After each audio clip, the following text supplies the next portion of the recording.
চোখ ধাঁধানো মনোরম পরিবেশ, মাটি, পানি আর মানুষের জনপদ সুনামগঞ্জ। যেদিকে চোখ যায় সেদিকেই জলরাশির হাতছানি। মূল ভূখণ্ড থেকে বিচ্ছিন্ন হাওরের জনপদ সুনামগঞ্জের মধ্যনগর। মেঠোপথ, প্রকৃতির নির্মল দৃশ্যপট আর বহমান হাওর ও নদী যতটা আকর্ষণীয়, এখানকার জীবন ততটাই কঠিন। উন্নয়নের অগ্রযাত্রায় দেশ এগিয়ে গেলেও পিছিয়ে আছে মধ্যনগর উপজেলার ১.৫ লাখের বেশি মানুষ। বছরের বেশিরভাগ সময়ই এই অঞ্চলে যাত্রী চলাচল ও পণ্য পরিবহনের প্রধান বাহন ইঞ্জিন চালিত নৌকা। রাস্তার অসুবিধার কারণে আমরা নৌকা যুগে সবসময় যাতায়াত করতে হয়। নৌকা যুগে আমাদের যে সময় লাগে তাতে আমাদের অনেক সময় অপচয় হয়। এমনটা সিজনে মোটরসাইকেলে চলাফেরা করা লাগে, অন্য কোনো গাড়ি রাস্তায় ঢুকতে পারে না। আর বর্ষা সিজনে আপনার নৌকায় যাতায়াত করার লাগে, মনে হন যে আজকে একটা লোক ঢাকা যাইতেছে, 8টায় গাড়ি ছেড়ে দিব, ছাড়ার পথে মনে হন যে নদীতে নৌকা পাওয়া যায় না কিনারে। নৌকা যখন পাওয়া যায় না, একটা লোকে 300-400 টাকা রিজার্ভ করিয়া নৌকা নিয়ে যাইতে হয়।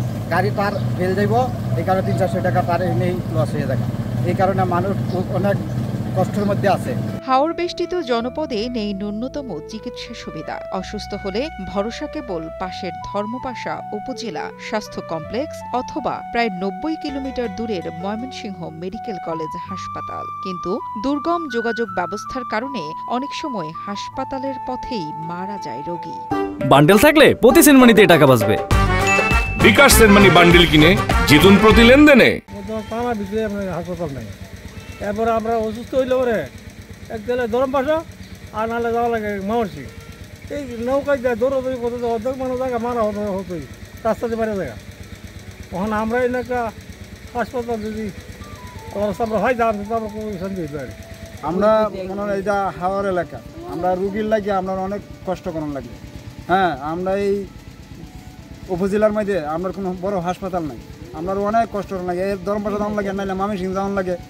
এই আমরা এই উপজেলার মধ্যে কোনো একটা বড় হাসপাতাল নাই। সামান্য যদি একটু হাসপাতালে মোটামুটি হইতো তো আমরা অত দূরে যাওয়ার লাগে না, দূর দূরান্ত কষ্ট করার লাগে না।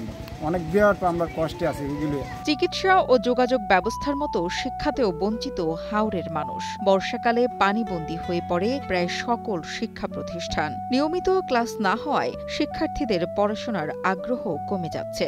বিদ্যালয় প্রায় সময় বন্ধ থাকায় অনেক শিক্ষার্থী মাধ্যমিক পর্যন্ত পড়াশোনা শেষ করতে পারে না। প্রতিকূল পরিবেশ জয় করে যারা মাধ্যমিক পাশ করতে সক্ষম, তাদেরও বড় সমস্যায় পড়তে হয় উচ্চশিক্ষার ক্ষেত্রে। উপজেলায় কোনো সরকারি কলেজ না থাকায় অনেকেই পড়াশোনা চালিয়ে যেতে পারছেন না। ফলে হাওর অঞ্চলের শিশু কিশোরদের একটি বড় অংশ শিক্ষা থেকে ঝরে পড়ছে। আমাদের এই হাওর অঞ্চলে উচ্চশিক্ষা প্রতিষ্ঠানের বেশ সংকট রয়েছে। আমাদের বংশীকুণ্ডা যে কলেজটি আছে সেটা আজকে প্রায় ১.৫ যুগ কিন্তু সরকারি সুযোগ সুবিধা থেকে বঞ্চিত। তাছাড়াই মধ্যনগর উপজেলায় এখন পর্যন্ত কোনো সরকারি মাধ্যমিক বিদ্যালয় কিংবা সরকারি কলেজ হয় নাই।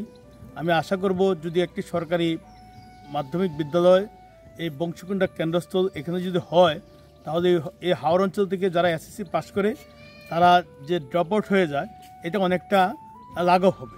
যে এখানে ছেলেমেয়েরা এই রিমোট এরিয়া, এই হাওর অঞ্চল অত্যন্ত একটা বিভিন্ন চ্যালেঞ্জ মোকাবেলা করে তারা লেখাপড়া করে, তারা দূরে গিয়ে পড়তে পারে না। তো বংশীকুণ্ডা যদি একটি সরকারি কলেজ হয়, তাহলে তাদের জন্য উচ্চশিক্ষার জন্য একটা পথ সুগম হবে বলে আমি বিশ্বাস করি। স্বাস্থ্যসেবা, চিকিৎসা ও যোগাযোগ ব্যবস্থায় জীবনমান উন্নয়নে নানা পরিকল্পনার কথা জানিয়েছে প্রশাসন। আপনারা জানেন আমাদের মধ্যনগর উপজেলা একটি নবসৃষ্ট উপজেলা। 2022 সালে আমাদের এই উপজেলাটি যাত্রা শুরু করে। তো যেহেতু নবসৃষ্ট উপজেলা এবং হাওর বেষ্টিত উপজেলা হওয়ার কারণে এখন পর্যন্ত স্বাভাবিকভাবে যে উপজেলাগুলো হয়ে থাকে সেখান থেকে অনেক দিকে পিছিয়ে আছে। বিশেষ করে শিক্ষা, চিকিৎসা এবং আমাদের যোগাযোগ ব্যবস্থা সব দিক দিয়ে আমরা এখন পিছিয়ে আছি। এখন আমরা মূল স্রোতে এখনও যেতে পারিনি। তবে আমরা আশা করছি খুব শীঘ্রই আমরা এই সবগুলো সমস্যা থেকে আমরা পরিত্রাণ পাবো। প্রদীপের নিচের অন্ধকারের মতোই হাওরের মানুষের ভাগ্য। দেশের নাগরিক হিসেবে মধ্যনগরবাসীর দাবি, শিক্ষা, চিকিৎসার মতো সকল মৌলিক অধিকার নিশ্চিতে উদ্যোগী হবে সরকার। আল আমিন সালমানের পাঠানো তথ্য ও ভিডিও চিত্রে ডেস্ক রিপোর্ট, কালের কণ্ঠ।